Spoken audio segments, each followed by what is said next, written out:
Assalamualaikum warahmatullahi wabarakatuh.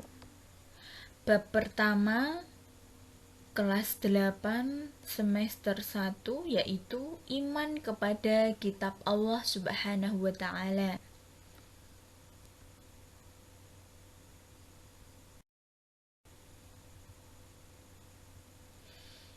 Kompetensi dasar 1.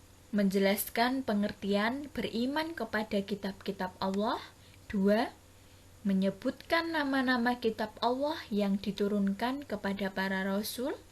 Yang ketiga, menampilkan sikap mencintai Al-Quran sebagai kitab Allah.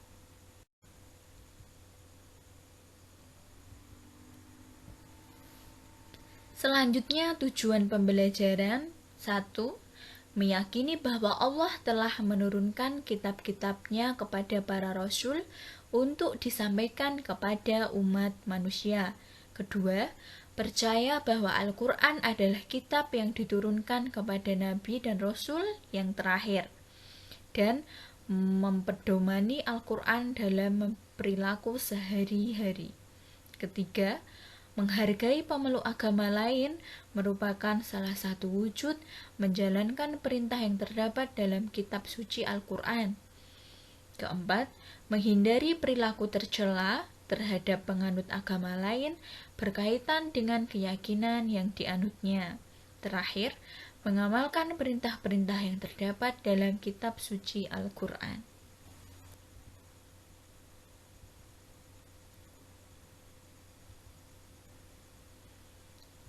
Pembahasan yang pertama yaitu pengertian iman kepada kitab-kitab Allah. Iman kepada kitab Allah Subhanahu wa taala termasuk rukun iman yang ketiga. Iman kepada kitab-kitab Allah artinya mempercayai dan meyakini dengan sepenuh hati bahwa Allah Subhanahu wa taala telah menurunkan kitab-kitabnya kepada para rasul sebagai pedoman hidup bagi umat manusia. Kitab-kitab itu mengandung perintah, larangan, janji, dan ancaman Allah Subhanahu wa taala sesuai dengan firman-Nya, "Walladzina yu'minuna bima unzila ilaika wa ma unzila min qablik wa bil akhirati hum yuqinun." Artinya, dan mereka yang beriman kepada kitab Al-Quran yang telah diturunkan kepadamu dan kitab-kitab yang diturunkan sebelummu, serta mereka yakin adanya kehidupan akhirat. Surat Al-Baqarah ayat 4. Yang pertama yaitu kitab Taurat, diturunkan kepada Nabi Musa alaihissalam tentang hukum-hukum syariat agama. Dalam Quran Surat Al-Maidah ayat 44, sesungguhnya kami telah menurunkan kitab Taurat, di dalamnya ada petunjuk dan cahaya yang menerangi, yang dengan kitab itu diputuskan perkara orang-orang Yahudi. Yang kedua yaitu kitab Zabur, diturunkan kepada Nabi Daud alaihissalam, berisi tentang doa, zikir, nasihat, dan hikmah. Kitab ini tidak berisi syariat, sebab umat Nabi Daud diperintahkan untuk mengikuti syariat Nabi Musa alaihissalam. Dalam Quran Surat Al-Isra ayat 55, dan Tuhanmu lebih mengetahui siapa yang ada di langit dan di bumi, dan sesungguhnya telah kami lebihkan sebagian nabi-nabi itu atas sebagian yang lain, dan kami berikan Zabur kepada Daud. Selanjutnya yaitu kitab Injil, diturunkan kepada Nabi Isa alaihissalam. Isinya tentang seruan bertauhid kepada Allah Subhanahu wa taala. Dalam Quran Surat Al-Maidah ayat 46 disebutkan, dan kami irinkan jejak mereka nabi-nabi Bani Israel dengan Isa putra Maryam, membenarkan kitab yang sebelumnya yaitu Taurat. Dan kami telah memberikan kepadanya kitab Injil.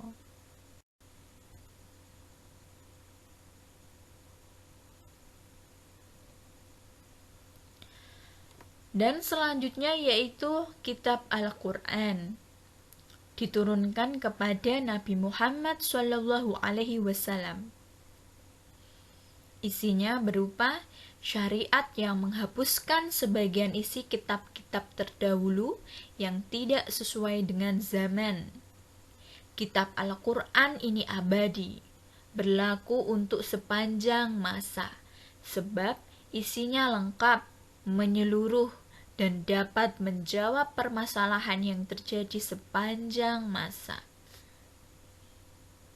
Sesuai dengan Quran Surat Al-Baqarah ayat 213 yang artinya, manusia itu adalah umat yang satu. Setelah timbul perselisihan, maka Allah mengutus para nabi sebagai pemberi kabar gembira dan pemberi peringatan. Dan Allah menurunkan bersama mereka kitab dengan benar untuk memberi keputusan di antara manusia tentang perkara yang mereka perselisihkan. Tidaklah berselisih tentang kitab itu, melainkan orang yang telah didatangkan keterangan yang nyata, karena dengki antara mereka sendiri. Maka Allah memberi petunjuk orang-orang yang beriman kepada kebenaran tentang hal yang mereka perselisihkan itu dengan kehendaknya. Dan Allah selalu memberi petunjuk orang yang dikehendakinya pada jalan yang lurus.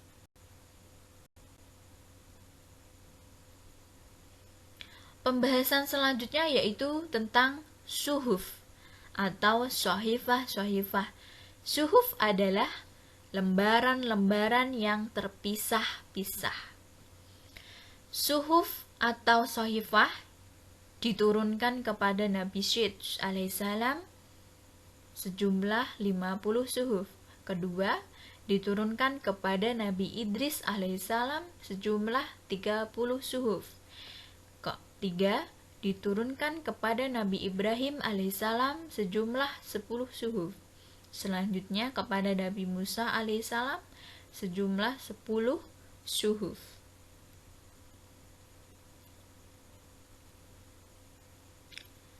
Dan sesuai dengan Allah yang artinya, sungguh beruntunglah orang yang membersihkan diri dengan beriman dan dia ingat nama Tuhannya, lalu dia bersembahyang. Tetapi kami orang-orang kafir memilih kehidupan duniawi, sedangkan kehidupan akhirat adalah lebih baik dan lebih kekal, sehingga ini benar-benar terdapat di dalam kitab-kitab dahulu, yaitu kitab Ibrahim dan Musa. Pembahasan selanjutnya yaitu persamaan isi kitab dan suhuf. Persamaan terdapat pada hal-hal yang bersifat tetap sepanjang zaman, yakni keimanan.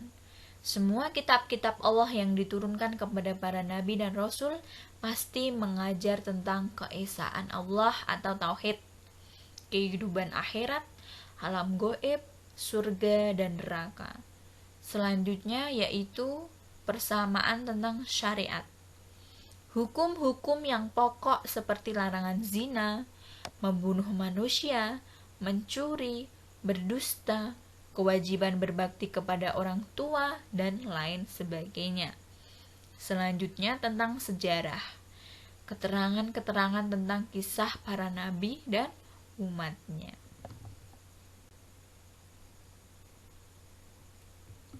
Selanjutnya, fungsi iman kepada kitab Allah Subhanahu wa Ta'ala, yaitu dapat menguatkan kadar keimanan dan menyempurnakan sikap dan amal perbuatan. Karena Keyakinan terhadap kitab-kitab suci itu dapat mendorong kemauan untuk mendalami akan segala apa yang terkandung di dalamnya. Pendalaman yang sungguh-sungguh dapat menyebabkan ma'rifah yang kemudian secara magnetis dapat merangsang seseorang untuk beramal sesuai dengan ajaran kitab sucinya. Nah, itu tadi sekian pembahasan tentang kitab, suhuf, persamaan kitab dan suhuf, serta fungsi dari iman kepada kitab Allah. Terima kasih, semoga bermanfaat. Saya akhiri, wallahu muwaffiq ila aqwamit thoriq. Wassalamualaikum warahmatullahi wabarakatuh.